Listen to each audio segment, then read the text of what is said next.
Alright, today I'm going to show you how to make a chili cheese dog. First of all, you're going to need chili. Then you're going to need a hot dog bun,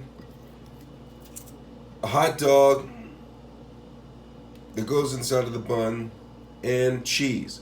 So what I'm going to do is I'm going to take the cheese and the bun and the chili and put it aside and put the hot dog in the microwave for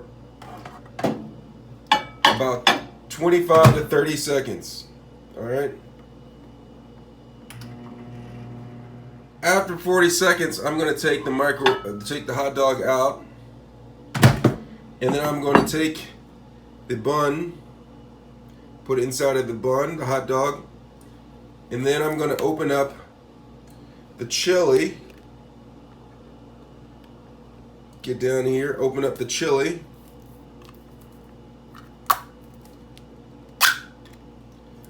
Smell that. Doesn't it smell fresh? Absolute goodness, right?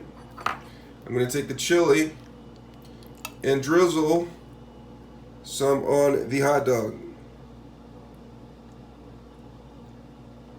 Just like that. Get some towards the end. And then I'm going to take the cheese, open the cheese up, split it in half, place it on top of the hot dog, and put the hot dog in the microwave for an additional 20 seconds. 20 to 30 seconds. Alright, after 40 seconds, I'm going to take the hot dog out, and there you have it. A chili cheese dog. Let me know if you have any questions. Thanks a lot for watching.